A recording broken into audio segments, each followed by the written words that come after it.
Hello students, in the last session we have started with the polymorphism topic.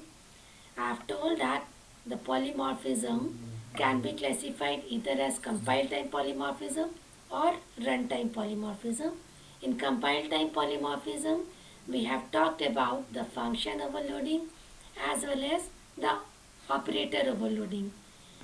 Just to give you a brief review, let me talk about what this polymorphism is and what does this function overloading or operator overloading means. I gave you an example of a function named area. Now when we talk about polymorphism, that means the same function area will be behaving differently in different situations. Like if we talk about area of a square or area of a rectangle or the area of a circle, the function name will be the same as area, but either we will be passing the different types of arguments or the number of arguments will be different.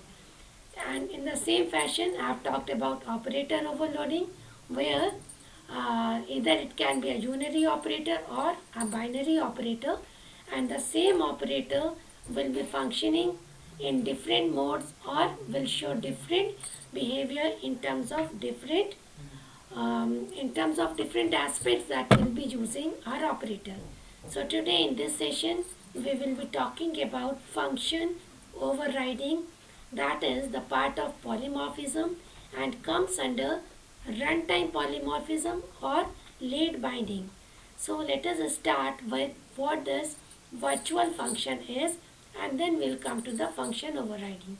So as you can see here, the virtual function. A virtual function is like any other member function of the class.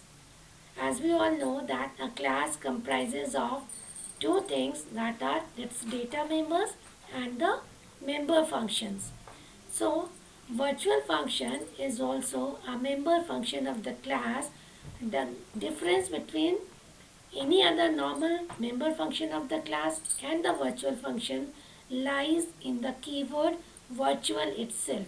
That is, any member function preceded by the keyword virtual is said to be a virtual member function. And to create virtual function, you can read here, it has to be preceded in the base version of the function declaration with the keyword virtual. This means that if we are talking about two classes, a base class and its derived class, this virtual function has to be declared. It has to be declared in the base class while it has to be defined in its derived class. Pay attention again, virtual function has to be declared in the base class while its definition has to be given inside its derived class. This is the difference between a normal member function and a virtual function. Even a member function can also either be defined inside the class itself, that will be termed as an inline member function, or we can do the same outside the class as well using the scope resolution operator. Anyway, coming back to the virtual function, it is a member function that is declared as virtual within a base class, as I have told, and it is to be redefined by a derived class. And what do we do here is we use a pointer to the base class to refer all the derived objects. This means we will be making a pointer of the base class and the subclass or the child class or the derived class that will be inheriting the properties of its base class. The pointer will be pointing, or the pointer will be used to point the objects of its in its derived class. Here is the example for a virtual keyword. As we can see, we have made a class A. From the very beginning, I have been telling that how a class is to be made. A class, the keyword class is to be used, and then we are supposed to write the name of the class, which is A here. This is called the body of the class. In its body, we have made a function named show, which we have declared to be public. We have made a function in the name show, which is declared as public. Now, this show function is preceded by the keyword virtual. If it wasn't there, if the keyword virtual was not there, then this show function would have behaved as a normal, as a other normal member function of this class A. Now we have printed this statement as whatever content of base class. We have made another class B which is now inheriting the properties of its class A. That means class B is now a derived class or a child class or a subclass to its parent class A. Again, in this class B, this base class, we have again created a function named show. The same function show, the same function with the name show has also been now the function that we have declared. This show function has been declared in class A, and as I told you, this virtual function has to be redefined in its base class. So, in its base class B, we have given the definition of show function where we have printed the statement content of derived class. Now, in the main function, what are we supposed to do in the main function? I told you that we will be making a pointer of the base class. Here, A is the name of the class, B is the object of the class A, and this BPTR is now a base pointer to the class A. D is an object to the class B, which is a child class. Now, this pointer is now holding. Now, what will be doing? The address of the derived class. The address of the derived class object will be withheld. Wait for a while. Here it comes.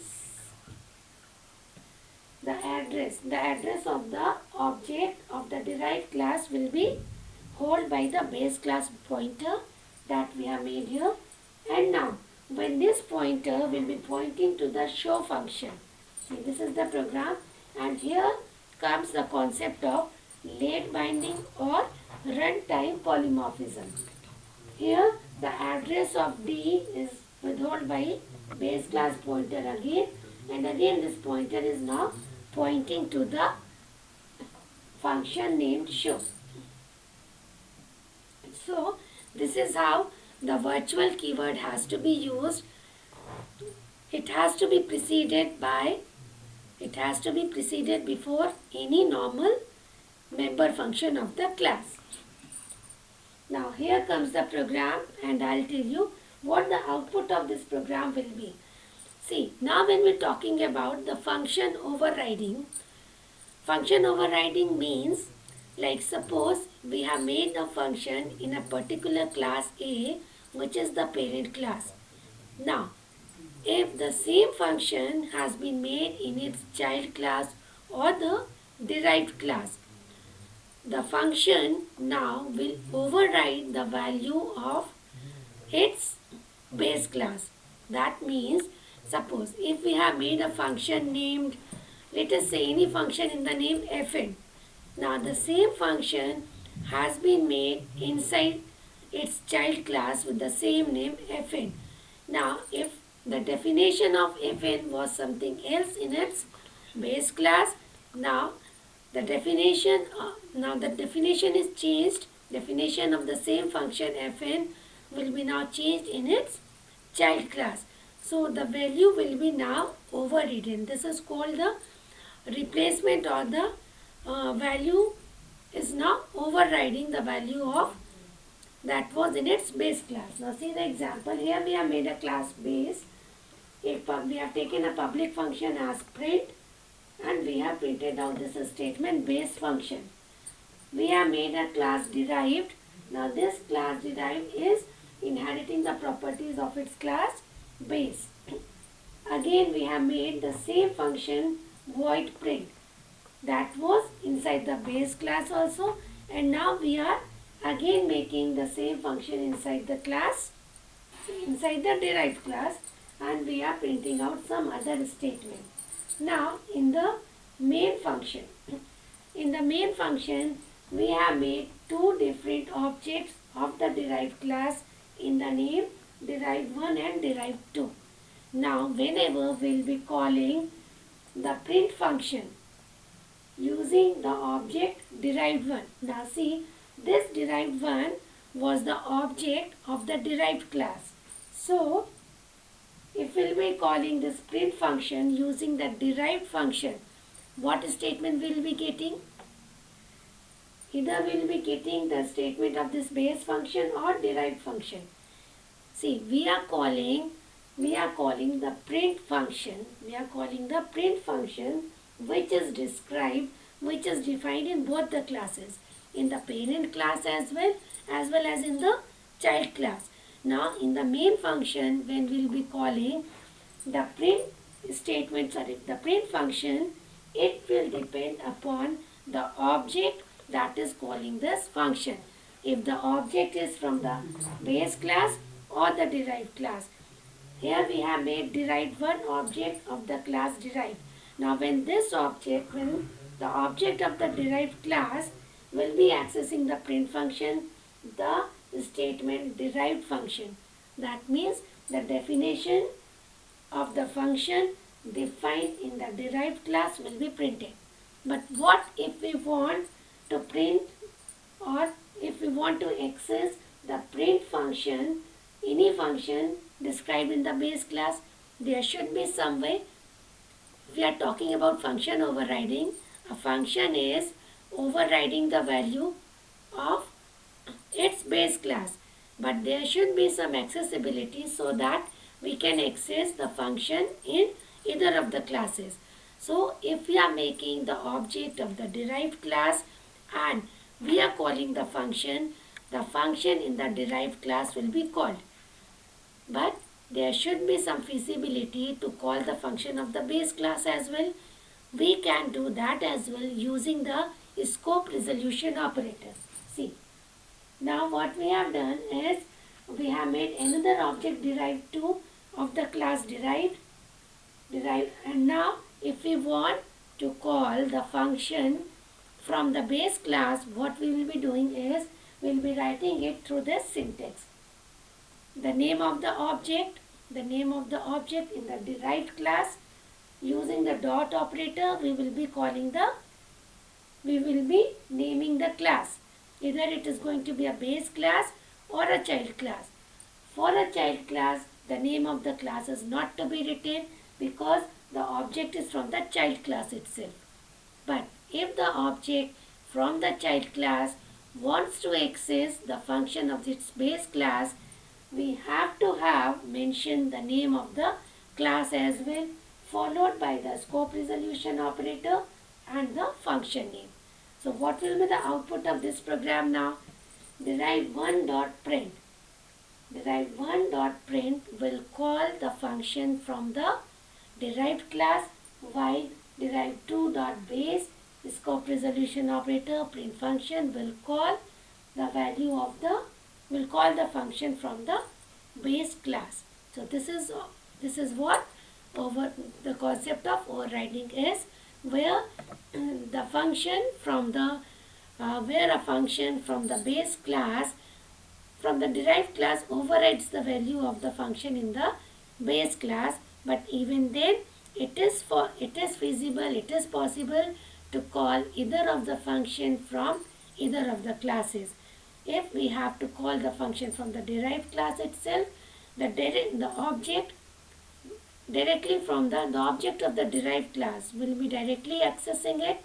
And if we want to access any function or member of the base class, we'll have to mention the name of the class as well, along with the dot operator, followed by the scope resolution operator. Thank you, class. We'll be meeting in the next session with a new topic. Thank you.